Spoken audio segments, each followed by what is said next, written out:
নমস্কার বন্ধুরা, আশা করি আপনারা প্রত্যেকেই ভালো আছেন, সুস্থ আছেন। আজকে আরেকটি নতুন টপিক নিয়ে আলোচনা করব, সেটি হলো কিডনি সংক্রান্ত যে বিভিন্ন ধরনের অসুখগুলো আছে তার কারণ কি, বা সেই রোগগুলো হলে আমরা কিভাবে বুঝতে পারবো, তার লক্ষণগুলি কি কি এবং তা প্রতিরোধ করব কিভাবে। চলুন বেশি দেরি না করে ভিডিওটা শুরু করি। ভিডিওটা স্কিপ না করে প্রথম থেকে পুরোটা দেখুন। আর যদি আমার ভিডিওটি হেল্পফুল মনে হয় তাহলে লাইক, কমেন্ট, শেয়ার করতে ভুলবেন না। আর এরকমই আরও নতুন নতুন ভিডিও পেতে আমার চ্যানেলটি সাবস্ক্রাইব করে পাশে থাকবেন। প্রথমেই বলি, কিডনির যেসব অসুখ হয় তার কারণগুলো কি কি। কিডনির অসুখের অন্যতম একটি কারণ হলো হাই ব্লাড প্রেশার, অর্থাৎ উচ্চ রক্তচাপ। উচ্চ রক্তচাপের কারণে কিডনির রোগ হওয়ার সম্ভাবনা বৃদ্ধি পায়। আরেকটি বড় কারণ হলো হার্টের অসুখ। যে সমস্ত মানুষের মধ্যে হার্টের অসুখ রয়েছে তাদের কিডনির অসুখ হওয়ার সম্ভাবনা অনেক গুণ বেশি। আরও একটি বড় কারণ হলো সুগার।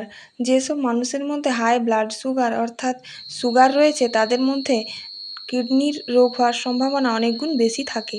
এছাড়াও যে সকল ব্যক্তির মধ্যে লিভারের অসুখ রয়েছে তাদের পরবর্তীকালে কিডনির বিভিন্ন সমস্যা দেখা দিতে পারে। এবার বলি কিডনির অসুখের লক্ষণগুলো কি কি। প্রথমেই যেটা হবে সেটা হচ্ছে ইউরিনের অ্যামাউন্ট কমে যাবে, অর্থাৎ প্রস্রাবের যে পরিমাণ সেটা কমে যাবে। প্রস্রাবের রঙে পরিবর্তন আসবে। আরও কিছু প্রধান লক্ষণ হলো পা ফুলে যাবে এবং মুখ ফুলে যাবে। এছাড়াও চোখের পাতার ওপরের অংশ ফোলা দেখাবে।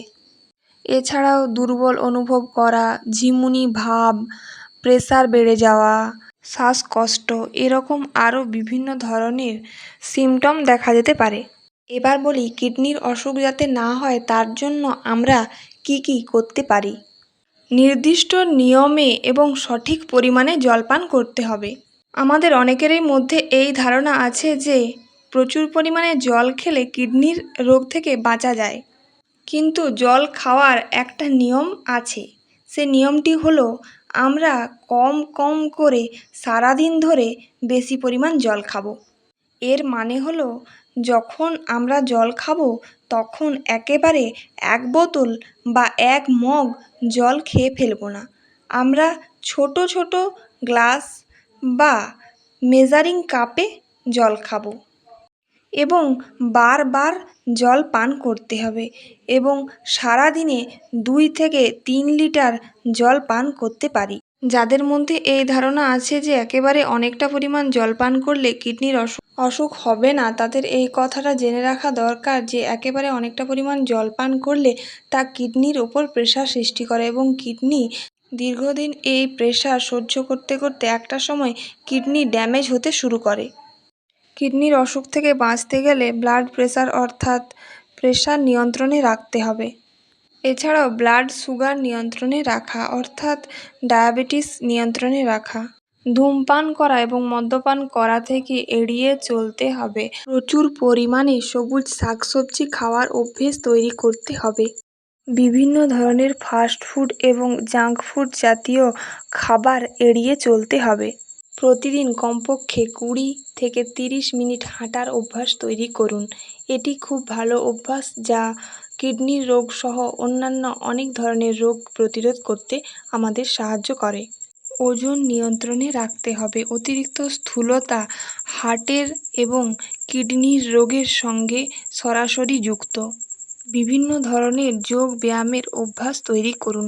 এটি খুবই ভালো অভ্যাস যা শরীর ও মনকে সুস্থ রাখতে সাহায্য করে। এছাড়াও পর্যাপ্ত পরিমাণে ঘুম দরকার। এটি আমাদের মানসিক ও শারীরিক ক্লান্তি দূর করতে সাহায্য করে। ধন্যবাদ সকলকে। আজকের আলোচনা এই পর্যন্তই। দেখা হবে পরবর্তী আরেকটি নতুন ভিডিওতে। আমার এই তথ্যগুলো যদি আপনাদের হেল্পফুল মনে হয় তাহলে শেয়ার করতে ভুলবেন না। দয়া করে শেয়ারের মাধ্যমে বিভিন্ন মানুষের মধ্যে এই তথ্যগুলো ছড়িয়ে দিন যাতে আপনি সতর্ক থাকেন এবং সকলকে সতর্ক রাখতে পারেন।